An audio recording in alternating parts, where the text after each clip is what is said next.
கவுண்டர்கள்னால் காவுண்டவர்கள்னு சொல்லுவாங்க. போர்க்களத்தில் அரசனுக்காக தன்னுடைய உயிரை ஈந்தவர்கள் அப்படிங்கிற அதிலிருந்து தான் இந்த சொல் வந்ததா? அதாவது உயரிய பண்பாட்டுக்கு சொந்தக்காரர்கள். வேளாளர்கள் கவுண்டர்கள்னால் உயரிய பண்பாட்டுக்கு சொந்தக்காரர்கள்னு பொருள். அன்றைக்கெல்லாம் எப்படின்னா, நீங்கள் போர் தொழிலுக்குன்னு தனியாக ஆட்கள் கிடையாது. போர்னு ஆரம்பிச்சிட்டா அவங்க எந்த தொழில் பண்ணாலும் போர்க்களத்துக்கு போயாகணும், ஆயுத தூக்கி ஆகணும். அந்த மாதிரி நிலை சங்க காலத்தில் இருந்து. இந்த சமூகத்தினுடைய பொருளாதார நிலை பற்றி சொல்லுங்கள். நில உடைமை சமுதாயம், அதனால் பொருளாதாரத்தில் மேம்படுத்திருக்காங்க. இந்த கொங்கு வேளாளர் கவுண்டர்கள் சமுதாயம் மேம்படுத்திருக்காங்க மற்றவங்கள விட. ஒரு குடும்பத்தில் பெண் எடுத்தால் 5 தலைமுறைக்கு அந்த குடும்பத்திலேருந்து பெண் எடுக்கக்கூடாது. ஒரு குடும்பத்துக்கு பெண் கொடுத்தா 7 தலைமுறை கொடுக்கக்கூடாது. அந்த உறவுங்கிறதெல்லாம் போன பின்னாடி தான் திருமண உறவு வச்சுக்கணும். இப்போ கொங்கு வேளாளர்லேயே பலதரப்பட்ட கூட்டங்கள் இருக்குது. ஆந்த கூட்டம்னு சொல்லுவாங்க, தூரங்கூட்டம்னு சொல்லுவாங்க, செல்லன் கூட்டம்னு சொல்லுவாங்க, காடை கூட்டம்னு சொல்லுவாங்க, பைரன் கூட்டம்னு சொல்லுவாங்க. ஒரு கூட்டத்திலேருந்து இன்னொரு கூட்டத்துக்கு பொன் எடுப்பாங்க, கொடுப்பாங்க. ஆனால் அதே கூட்டத்தில் குளத்தில் திருமணம் செஞ்சுக்க மாட்டாங்க. வேளாண்மைன்னு பார்த்துக்கிட்டிங்கன்னா எங்கள் மாதிரி வயசானவங்க தான் இருக்கிறோம். எங்களுக்கு பின்னாடி இந்த விளைநிலத்தை என்ன பண்ணுறது அப்படிங்கிற கேள்விக்குறி இன்னைக்கு 75% குடும்பங்கள் இருக்குது. இந்த கொங்கு மண்டல பகுதியில் இருக்கக்கூடிய இந்த வேளாளர் குடியில் பிறந்தவங்க, கவுண்டர் குடியில் பிறந்தவங்க பெரும்பாலும் நேர்மையாக இருப்பாங்க. ஒரு அரசு பணியாக இருந்தாலும் நேர்மையாக இருப்பாங்க. இன்றைக்கெல்லாம் அதெல்லாம் மாறி போச்சு. உங்களுக்கு தெரியும், இப்போ இருக்கக்கூடிய அரசியல் கட்சி தலைவர்கள் எல்லாம் பார்த்தாவே தெரியும். லகரம் நேயர்களுக்கு வணக்கம். இன்றைய சிறப்பு நேர்காணலில் நம்மோடு இணைந்திருக்கிறார் தமிழ்நாடு கள் இயக்க ஒருங்கிணைப்பாளர் திரு நல்லசாமி அவர்கள். வணக்கம் சார். வணக்கம். நல்லா இருக்கீங்களா சார்? சார், இந்த கவுண்டர் அப்படின்றதோட ஆதி எது? இந்த சமூகம் எங்கேருந்து தொடங்குச்சு? இந்த சமூகத்துடைய திணை தொழில் பற்றி எல்லாம் சொல்லுங்கள் சார். கவுண்டர்கள்னால் பரவாயில்ல தமிழ்நாடு முழுவதும் இருக்காங்க. ஆனால் ஒவ்வொரு இடத்துக்கும் வேறுபடுறாங்க. வெள்ளாள கவுண்டர்னு இருக்காங்க, வேட்டுவ கவுண்டர்னு இருக்காங்க, நாட்டு கவுண்டர்னு இருக்காங்க, படையாச்சி கவுண்டர்னு இருக்காங்க, செந்தலை கவுண்டர், படத்தலை கவுண்டர், நரம்பு வெட்டி கவுண்டர், முடவாண்டி கவுண்டர், இப்படி பல பேர் இருக்காங்க. இப்போது சமீப காலத்தில் ஒரு சில கவுண்டர் சமுதாயங்கள் வெவ்வேறு பேரில் இருந்தாலும் திருமண உறவுகள்லாம் வச்சுக்கிறாங்க. ஒரு சில சமுதாயங்கள் இன்னும் ஒதுங்கியிருக்காங்க. இது பொதுவாக இதில் அதிகமாக மக்கள் தொகை கொண்டு இருக்கக்கூடிய ஒரு பிரிவு கொங்கு கவுண்டர்கள், கொங்கு வேளாளர்கள்னு சொல்லுவாங்க. பொதுவாக இந்த கவுண்டர் சமுதாயத்தில் இருக்கிறவங்கள குலத்தொழில், பயிர் தொழில், வேளாளர்கள்னு சொல்லுவாங்க. கொங்கு வேளாளர். வேளாண்மைன்னு என்ன? வேளாண் துறை, வேளாண் துறை அமைச்சர், வேளாண் பல்கலைக்கழகம், ஒரு அகராதி எழுதுகிறோம். வேளாண்மைங்கிற சொல்லு வருது, என்னத்தை குறிப்பிடுவோம்? பொதுவாக விவசாயம்பாங்க, உழவு தொழில்பாங்க. ஆனால் உழவுங்கிற அதிகாரத்தில் வேளாண்மை என்ற சொல் எந்த இடத்திலும் எடுத்தாளப்படுவதில்லை. வெவ்வேறு அதிகாரங்களில் தான் வருது. இருந்தோம்பி இல்வாழ்வதெல்லாம் விருந்தோம்பி வேளாண்மை செய்தற் பொருட்டு இல்லறத்தை நல்லறமாக விருந்தோம்பல் பண்புடன் நடத்துவது வேளாண்மை. தாளாட்டி தந்த பொருளெல்லாம் தக்கார்க்கு வேளாண்மை செய்தற் பொருட்டு அது உதவுதல் ஈகை இந்த பண்பாட்டை குறிக்கக்கூடிய ஒன்று. தாளாண்மை இல்லாதான் வேளாண்மை பேடுகை வாளாண்மை போல கடும். இப்படி வெவ்வேறு அதிகாரங்களில் தான் சொல்கிறார வழிய உழவுங்கிற அதிகாரத்தில் வர்றதில்லை. அப்படின்னா ஏன் அந்த வேளாண்மைங்கிறது உழவு தொழிலுக்கு வந்தது? Agriculture is the mother of all cultures. பண்பாடுகள் பலவாக இருந்தாலும் அந்த பண்பாடுகளுக்கெல்லாம் தாயான பண்பாடு, உயரிய பண்பாடு உழவு தொழில். அதனால தான் வேளாண்மைங்கிற சொல்லு உழவு தொழிலுக்கு உரித்தாகி போனது. வேளாளர்கள்னால் உயரிய பண்பாட்டுக்கு சொந்தக்காரர்கள். இப்போது பார்த்திங்கன்னா அதனால தான் ஒரு சில சமுதாயங்களோட இன்றைக்கி வேளாளர்னு தங்களை அறிமுகப்படுத்திக்கிறதுக்கு விரும்புகிறாங்க. அது தவறுன்னு சொல்லலை. பண்பாடு உள்ளவர்கள் அனைவரும் வேளாளர்கள். அது ஒரு ஜாதிக்கோ ஒரு இனத்துக்கோ குறிப்பிட்டு சொல்லக்கூடிய சொல்லல்ல. இது ஒரு பண்பட்ட சொல், பொதுவானது. யாதும் ஊரே யாவரும் கேளுன்னு சொல்கிற மாதிரி இதுவும் ஒரு உலகளாவிய பண்பாட்டை அடையாளப்படுத்தக்கூடிய ஒரு சொல். இதிலிருந்து தான் தொடக்கம் அப்படின்னு சொல்ல முடியுமா? இந்த நூற்றாண்டு காலத்தில் தான் இது பிரிஞ்சாங்க, தொடங்கினாங்க அப்படின்ற மாதிரி இல்லை. பண்பாடுன்னு சொல்லும்போது இன்றைக்கி உண்டி கொடுத்தோர் உயிர் கொடுத்தோரே, அந்த உழவு தொழில் செய்கிறவங்க தான் உணவு கொடுக்குறாங்க உலகத்தில் இருக்கக்கூடிய உயிரினங்களுக்கெல்லாம். அதே மாதிரி அவங்க உயரிய பண்பாட்டுக்கு சொந்தக்காரர்களாகவும் இருக்கணும். இப்போ எங்கள் பகுதியில் பார்த்திங்கன்னா பிறப்பிலே சில சீர் செய்வாங்க, இறப்பிலே செய்வாங்க, இடையில செய்வாங்க.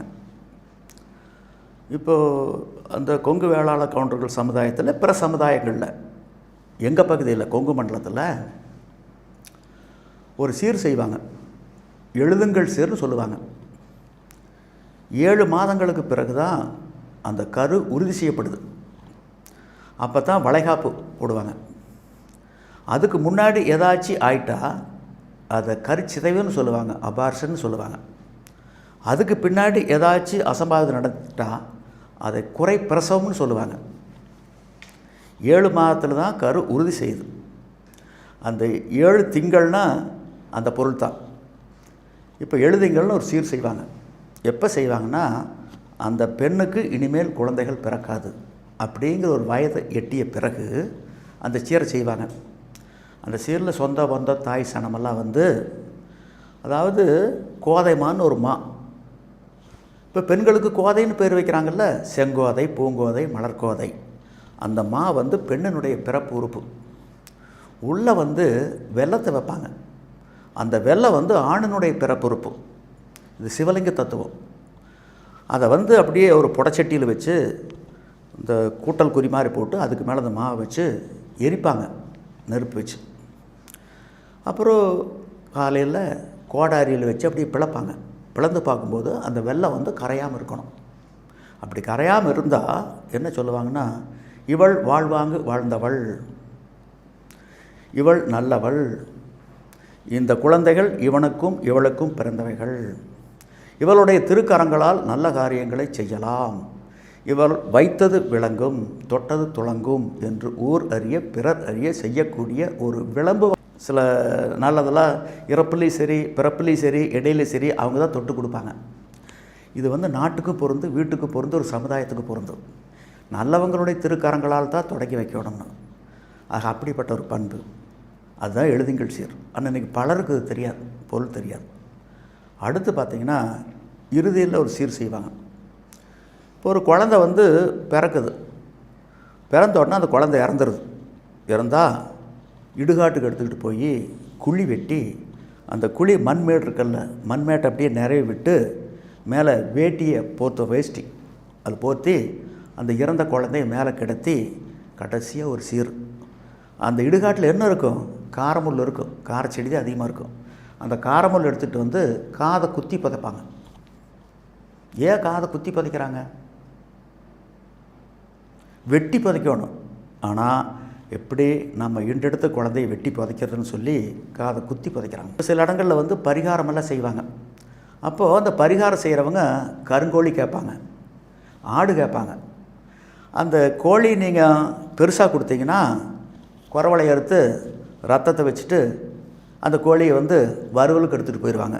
நீங்கள் சின்ன குஞ்சாக கொடுத்தா அது வந்து குறவலை அறுத்து அந்த குஞ்சு எதுக்கு பயன்படாது.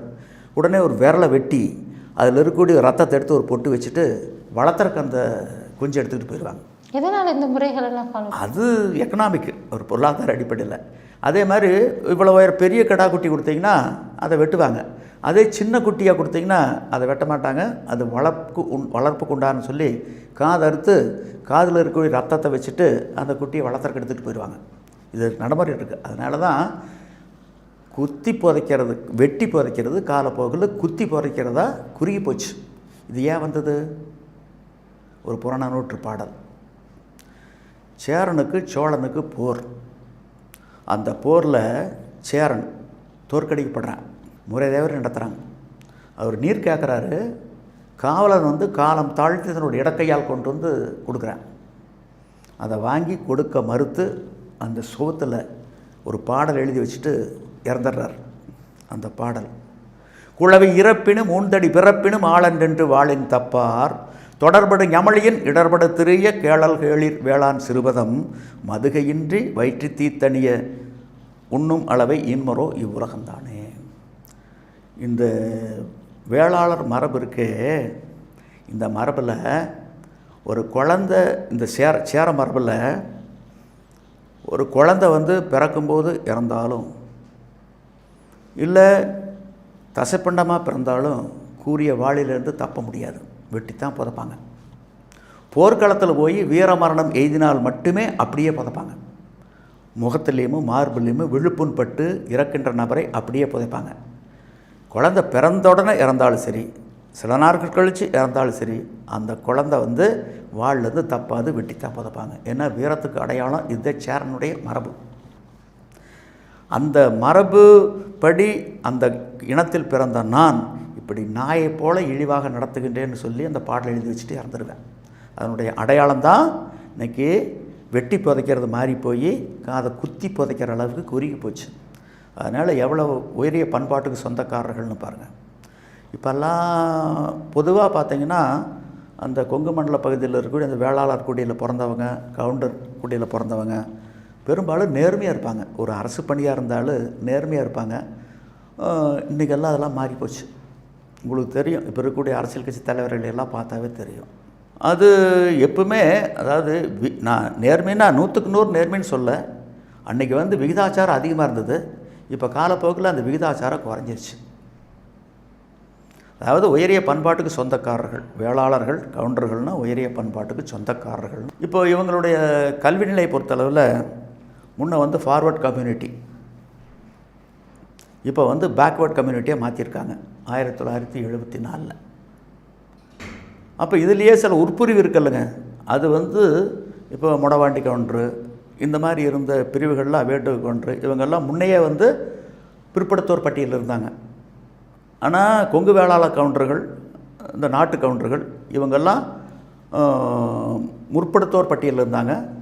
74 பிற்படுத்தோர் பட்டியலில் இப்போ எல்லாருமே பிற்படுத்தப்பட்டோர் பட்டியல். ஐயா, இப்போ பல சமூகங்கள் இருக்கு. இப்போ உங்க சமூகத்திலேயே பல உட்பிரிவுகள் இருக்கு. பல உட்பிரிவுகள்லையும் எதற்காக இவ்வளவு உட்பிரிவுகள் இருக்கு?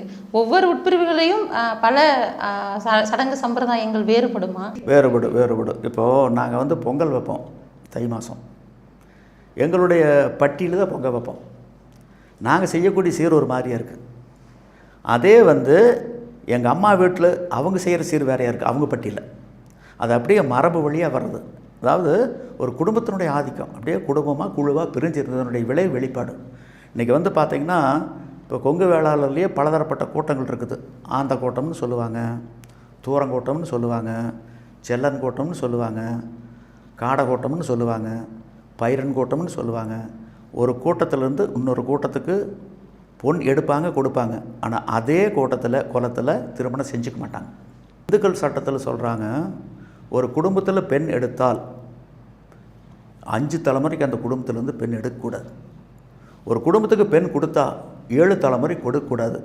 அந்த உறவுங்கிறதெல்லாம் போன பின்னாடி தான் திருமண உறவு வச்சுக்கணும். இதுக்கடையில் திருமண உறவு வச்சா the marriage it self is நல் அண்ட் வாய்டு, அந்த திருமணமே செல்லாதுன்னு சொல்லி இந்துக்கள் சட்டம் சொல்லுது. ஆனால் இப்போ நடைமுறையில் அட்லீஸ்ட் ஒரு வரி கீழே கஸ்டம் ஓவர் ரூல்ஸ். இப்போ நடைமுறை வந்து அப்படி இல்லை. ஏன்னா ரத்த உறவில் திருமணம் செஞ்சால் கூன், குருடு, செவிடு, மூளை வளர்ச்சி இல்லாத குழந்தைகள்லாம் பிறக்கும். அது இருக்கக்கூடாதுங்கிறதுக்காக தான் அந்த காலத்துலேயே அப்படி வச்சுருக்காங்க. வேறு என்னென்ன அறிவியல் காரணங்களுக்காக இந்த மாதிரியான முறைகளெல்லாம் பின்பற்றுறீங்க? ஆனால் அப்படி சொன்னவங்களே மேலே பார்வையில் வரும்போது உலகளாவிய பார்வை தான் இருக்குது. யாதும் ஊரே யாவரும் கேளீர். இப்போது திருவள்ளுவர் திருக்குறளில் அந்த உலகுங்கிற சொல்ல 75 இடங்கள் எடுத்தாடுறார். குறள் அகர முதல எழுத்தெல்லாம் ஆதி பகவன் முதற்றே உலகு. எவ்வது உறைவது உலகம் உலகத்தோடு அவ்வது உறைவது அறிவு. உலகத்தோடு ஒட்ட ஒழுகல் பலகற்றும் கல்லார் அறிவிறதார். உலகத்தார் உண்டென்பது இல்லென்பான் வையத்து அழகையா வைக்கப்படும். பண்புடையார் பட்டுண்டு உலகம் அகுதின்றில் மண்புக்குள் மாய்வது மண். இப்படி 75 குறட்களில் உலகங்கிற சொல் எடுத்தாளப்படுது. ஏன், எதுக்காக? இப்போ நான் இருக்கிறேன், உலகம், என்னுடைய உடல் ஒரு உலகம். இங்கே அடிபட்டால் எங்கே நெருக்கிட்டுது, எங்கே கட்டுதில்ல? அதே மாதிரி என்னுடைய உடலில் இருதயம் பாதிக்கப்படுது, கல்லீரல் பாதிக்கப்படுது. அந்த பாதிக்கப்பட்ட இதயத்தை மட்டும் எடுத்து புதைக்கிறதில்ல, எரிக்கிறதில்ல. நன்றாக இருக்கக்கூடிய பிற உறுப்புகளை சேர்த்தானு எரிக்கிறோம், புதைக்கிறோம். இன்றைக்கி சென்னையில் இருக்கக்கூடிய கடலில் இங்கேயே இருக்குதா? உலகத்தை சுற்றி வருது. நீங்கள் நானும் விடக்கூடிய மூச்சு காற்று இங்கேயே இருக்கிறதில்ல, உலகத்தை சுற்றி வருது. அதே மாதிரி உலகம் ஒரு அழகு. இன்றைக்கி வந்து உக்ரைனில் விழக்கூடிய குண்டு ஒவ்வொரு மனிதனையும் ஒவ்வொரு உயிரினத்தையும் பாதிக்கும். என் உடலை இங்கே அடிபட்ட இங்கே நெறிக்கட்டுதில்ல, அந்த மாதிரி. அதனால தான் நம்முடைய முன்னோர்கள் யாதும் ஊரே யாவரும் கேளிர்னர். சரி, இப்போ இந்த சமூகத்திலேருந்து இப்போ ஒரு குழந்தை வந்து வளருது, பிறந்ததுலேருந்து அதோடைய கல்வி நிலை அடைஞ்சு அதற்கப்புறம் திருமணம் அப்படின்ற ஒரு நிலைக்கு வந்து எட்டப்படுது. இதில் ஆண் பெண் அப்படின்ற மாதிரி இருக்காங்க. ஒரு குறிப்பிட்ட வயதிலே வந்து அதிகமான சமூகங்களை பார்க்குறோம். இன்றைய காலத்தில் தான் நிறைய பேர் வந்து பெண்கள் வந்து கல்வி அப்படின்ற ஒரு உயரிய படிப்பை தொடங்கி இன்று ஒரு நல்ல நிலையில் இருக்காங்க. ஆனால் இன்னுமே கூட பெரும்பாலான இடங்களில் அந்த திருமண வயது வந்தவுடனேயே திருமணம் செய்து கொடுக்கணும் அப்படின்ற முறை அதிகமாக பார்க்கப்படுது.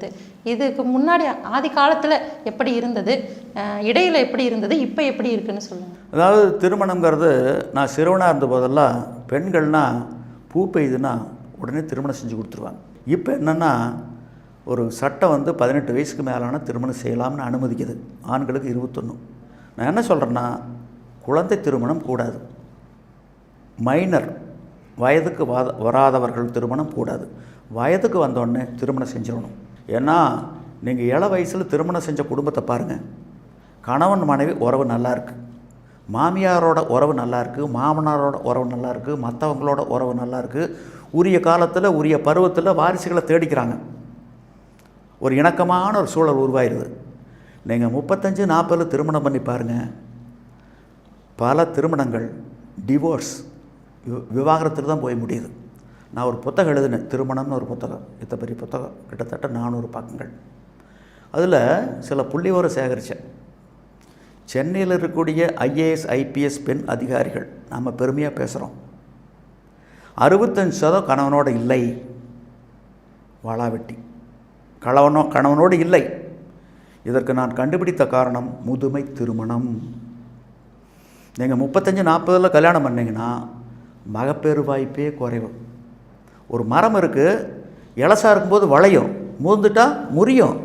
அதனால தான் மன முறிவில் போய் நிற்கிது. அப்புறம் குழந்தை பாக்கி இல்லாதனால வாடகை தாய், சோதனை குழாய், கருவூட்டு மையம், இப்படியெல்லாம் போகிறாங்கல்ல. கொண்டா 10 லட்சம். IVF எத்தனை மருத்துவமனைகள் இருக்குது. நான் சிறுவனாக இருந்தபோது கேள்விப்பட்டதே கிடையாது. இன்றைக்கி பார்த்தீங்கன்னா நான் ஒரு 4 ஆண்டுகள் வழக்கறிஞர் தொழில் பார்த்தேன். அப்போ ஈரோடு மாவட்டம். அந்த மாவட்டத்தில் வந்து டிவோர்ஸ் அந்த பெட்டிஷனுங்கிறது ஏதோ 6 என்னமாக தான் இருந்தது. அதுக்கு தனி நீதிமன்றம் கிடையாது. சப்டிவிஷன் மேஜிஸ்ட்ரேட்டு தான் விசாரிப்பார். ஆனால் அதுக்கு இன்றைக்கி தனி நீதிமன்றம், 2 நீதிமன்றம். இதுக்கு காரணம் முதுமை திருமணம். நீங்கள் சில திருமணத்தை பார்த்தீங்கன்னா திருக்கடையூர் நடக்கக்கூடிய திருமணத்தை நினைவூட்டும் விதத்தில் இருக்குது. யோசிச்சு பாருங்கள். பருவத்தை பயிர் செய். ஒரு பயிர், நெற்பயிர் 18வது நாள் நட்டால் முழுமையான மகசூல், 48வது நாளில் நட்டால் மகசூல் எப்படி இருக்கும்? இதைத்தான் வள்ளுவர் பதிவு சொல்கிறார். காலாகாலத்தில் திருமணம் செய்து அனுபவிக்காத இளமை அழகு ஒன்றுங்கிறாரு. ஏன் இளமை இருக்கும்போது திருமணம் செஞ்சு இளமை அனுபவிங்கிறாரு. அனுபவி ராஜா அனுபவிங்கிறார் வள்ளுவர். ஆனால் அனுபவிக்கக்கூடிய பருவத்தில் அனுபவிக்காமல் 40 வயசு 45 வயசில் திருமணம் பண்ணால் இனத்தை அனுபவிக்கிறது திருக்கடையூர் திருமணம் போல தான் இருக்கும். ஆண் மருத்துவர்கள் பல பேர் பாருங்கள், அந்த அந்த முதுநிலை பட்டம், போஸ்ட் கிராஜுவேட், திருமணத்துக்கு பின்னாடி முடித்தவங்க தான் அதிகம். ஏன் அவங்க முடிக்கலையா? எல்லாம் செய்யலாம். அது ஒரு காரணம் காட்டி நம்ம தள்ளி போடுறோம். தள்ளி போடக்கூடாது. இந்த சமுதாயத்தில் பல குற்றங்கள் நிகழ்கிறதுக்கு காரணம் உரிய காலத்தில் திருமணம் செய்யாதனுடைய விளைவு வெளிப்பாடு. சரி, இப்போ திருமணங்களில் இப்போ பல்வேறு குற்றங்கள் பற்றி பேசுனீங்களே, இப்போ உங்களுடைய சமூகத்தில் ஏதாவது குற்றங்கள் நடந்தால் அதை எப்படி தீர்க்கிறதுக்கு என்ன பண்ணுவீங்க? முன்னையெல்லாம் திருமணம்னா திருமண தகவல் மையமெல்லாம் கிடையாது. சொந்த பந்த தாய் சனம், இன்னார் ரோட்டில் பையன் இருக்காப்புல, இன்னார் ரோட்டில் பொண்ணு இருக்குது, 2 ஒத்து வரும் எல்லா விதத்துலேயும், 2 குடும்பத்துக்கு சரியாக இருக்கும்னா அவங்க தான் தானாவதியாக நின்று அந்த திருமணத்தை முடித்து வைப்பாங்க. இடையில வந்து கணவன் மனைவி உறவு சரியில்லை அப்படிங்கும்போது இவங்க விட மாட்டாங்க. யார் அந்த திருமணம் ஏற்பாடு பண்ணாங்களோ நெருங்கிய உறவினராக இருப்பாங்க, நெருக்கமான நண்பர்களாக இருப்பாங்க. அதனால் அவங்க வந்து எப்படியோ வாழ வச்சுருவாங்க 2 பேர்த்தையும். இப்போல்லாம் திருமண தகவல் மையம், திருமண பக்கமில்ல, தடிக்கு உளுந்தா திருமண தகவல் மையம். அவங்க என்ன பண்ணுறாங்க, கையில் காசு வாயில் தோசை பர்சன்டேஜ். திருமணம் முடிஞ்சால் நீ யாரோ நான் யாரோ. அதனால தான் இவ்வளோ விவாதத்துக்கு காரணம். இன்றைக்கெல்லாம் சொந்தம். இப்போ நானே இருக்கிறேன், ஒரு எங்கள் உறவில் ஒரு பொண்ணு இருக்குது, ஒரு பையன் இருக்காப்புல, சரியாக வரும், திருமணம் செய்யலாம் அப்படின்னு நான் வந்து பரிந்துரை பண்ணால் என் மனைவி என்னங்கிறாங்க தெரியுங்களா, ஏன் போய் தானாக போய் விதி தேடுக்கிறீங்க? தானாக விதிங்கிற பேரில் ஏதோ புரோக்கர் வந்து 15 வாங்குவாங்க, அவங்க வாயில் மண்ணை போடுறீங்களே, இப்படி சொல்லக்கூடிய ஒரு நிலையில் இப்போ வந்துட்டு சமுதாயம் குறுகி போச்சு. அப்புறம் எதுக்கு சொந்த பந்தம் இருக்கிறது? எதுக்கு இருக்கிறது? இந்த கேள்விக்கு என்ன பதில்? அந்த உறவை வலுவாக்குறதுக்காக இந்த சொந்த பந்தங்கள் எல்லாம்.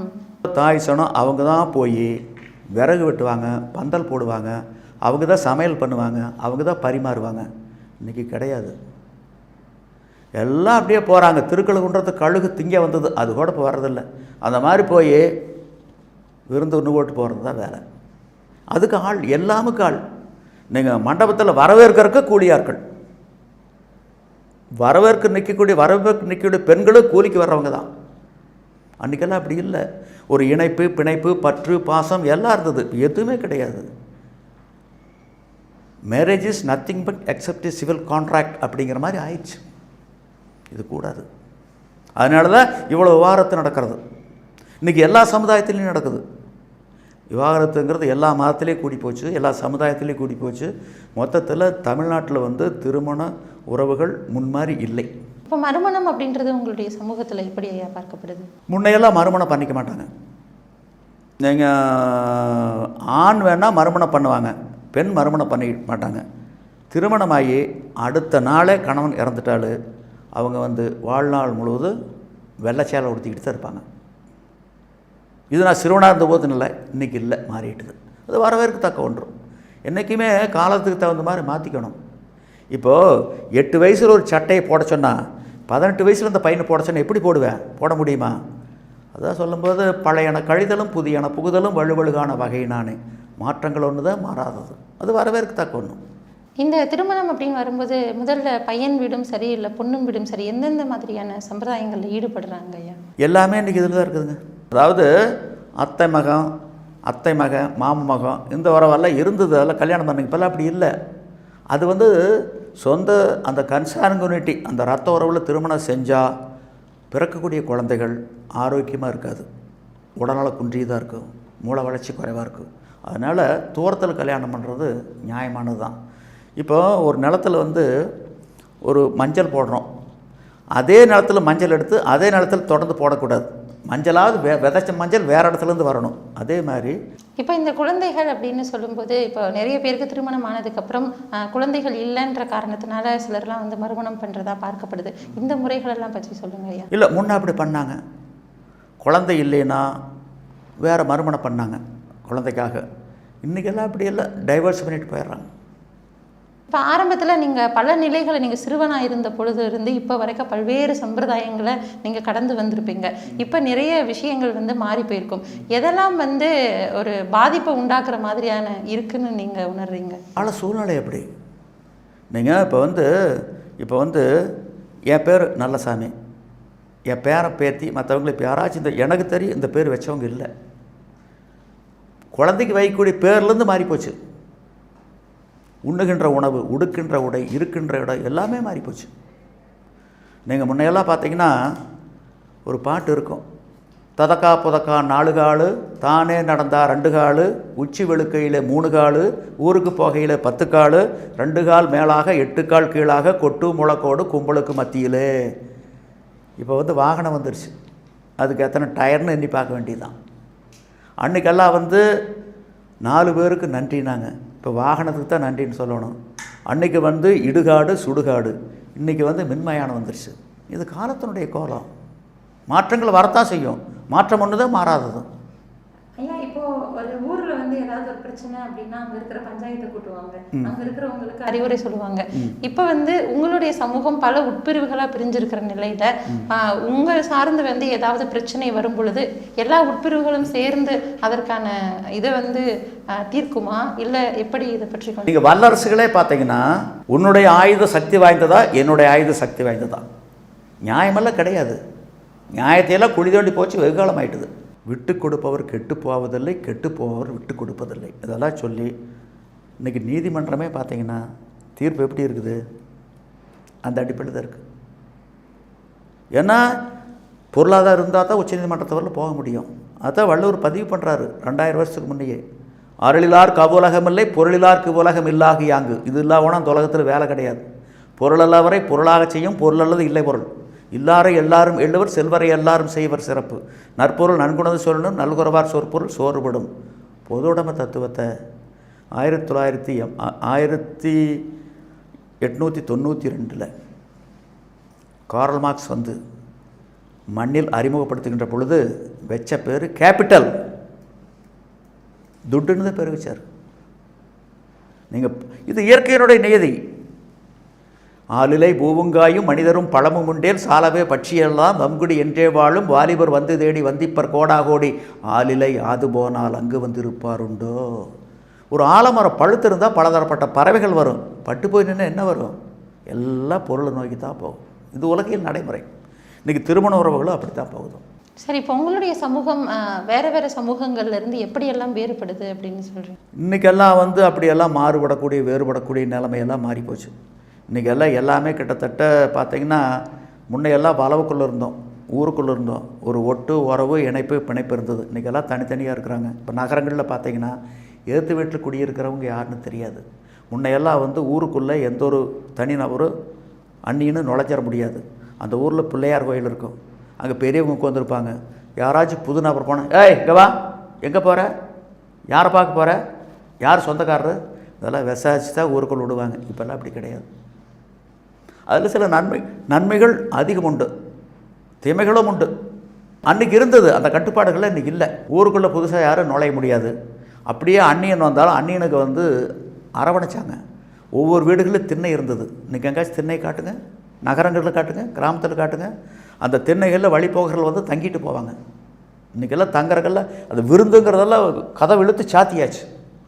என்னுடைய விருந்தோம்பல் பண்பை பற்றி சொல்கிறாங்களே இலக்கியங்களில், அந்த விருந்தோம்பல் பண்பெல்லாம் இன்றைக்கி இல்லை, மாறிப்போச்சு. அன்றைக்கெல்லாம் சொந்தம் வந்தால் வீட்டுக்கு வந்தால் சந்தோஷப்படுவாங்க, மகிழ்ச்சியாக இருப்பாங்க. இன்றைக்கி அட ஏண்டா வந்தாங்கிற மாதிரி இருக்குது நிலைமை. ஒரு காலத்தில் வந்து நாமெல்லாம் நம்முடைய வாழ்க்கை வந்து காட்டுக்கோழி மாதிரி இருந்தோம். காலப்போக்கில் நாட்டுக்கோழி, இன்றைக்கி கறிக்கோழி வாழ்க்கை, பிராய்லர் கோழி மாறிப்போச்சு எல்லாமே. இப்போ திருவிழாக்கள்லாம் வந்து நீங்கள் கொண்டாடினீங்கன்னா என்ன மாதிரியான முறைகள் எல்லாம் பின்பற்றுவீங்க ஐயா? திருவிழாவெல்லாம் முன்னையெல்லாம் பார்த்திங்கன்னா திருவிழான்னா மகிழ்ச்சியாக இருக்கும். ஏன்னா அன்றைக்கி தான் வந்து அரிசிச்சோறு. அதுக்கு முன்னையெல்லாம் பார்த்து சிறுதானியங்கள் தான் உண்ணுக்கிட்டு இருந்தோம். அந்த அன்றைக்கி தான் அரிசிச்சோறு, அந்த அன்றைக்கி தான் இட்லி தோசை பணியாரமெல்லாம் இருக்கும். அதனால் எங்களுக்கு சந்தோஷமாக இருக்குது. இனிப்பு அந்த அன்றைக்கி தான் கிடைக்கும். இன்றைக்கெல்லாம் அப்படி இல்லை, 365 நாள் இது கிடைக்குது. அதனால் திருவிழா ஒன்றும் பெருசாக எங்களுக்கு திருவிழாங்கிற மாதிரி அது நினைப்பே வர்றதில்லை. இன்றைக்கி அப்படியெல்லாம் இல்லை, எல்லாம் கூலிக்கு அமர்த்தப்பட்ட ஆட்கள். அதனால தான் சமுதாயத்தில் இவ்வளோ குற்றங்கள் நடக்கிறதுக்கு காரணம். இழந்தது நம்முடைய விருந்தோம்பல் பண்பு இழந்துட்டோம், உறவு இழந்துட்டோம், நட்பு இழந்துட்டோம். இன்றைக்கி நட்புன்னு என்ன? உடுக்கை இழந்தவன் கை போல அங்கே இடுக்கன் களைவதாம் நட்பு. அப்படியா இருக்குது நட்பு? கும்பகர்ணன் உயிர் விட்டான்ல அண்ணனுக்காக. அவன் உண்ண உணவும் உடுக்க உடையும் இருக்க இடமும் கொடுத்தான்னு சொல்லி அண்ணனுக்கு அறிவுரை சொல்லி போட்டு, நான் போர்க்களம் செல்வது உறுதி, போர்க்களத்தில் நான் இறப்பது உறுதி, இறந்த செய்தி கேட்ட பிறகாவது நீ மனம் திருந்தி சீதையை ராமனிடம் விடுத்து பல்லாண்டு காலம் வாழ்வாயாகன்னு வாழ்த்திட்டு அண்ணனுக்காக போய் போர்க்களத்தில் போய் உயிர் விட்டானல்ல.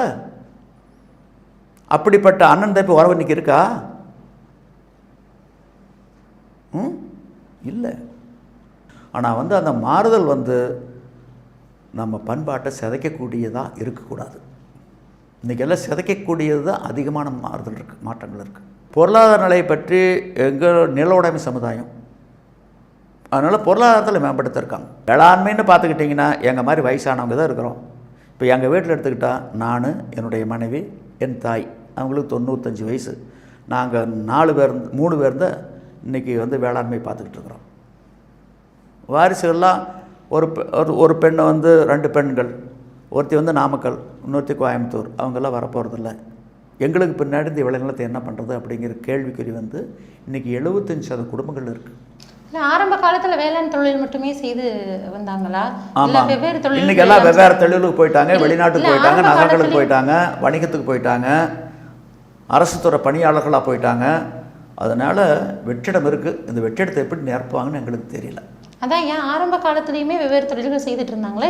இல்லை இல்லை, ஆரம்ப காலத்தில் எல்லாம் அப்படி இல்லை, வெவ்வேறு தொழிலுக்கெல்லாம் போகல. ஆரம்ப காலத்தில் வந்து 90% வேளாண்மை தான்.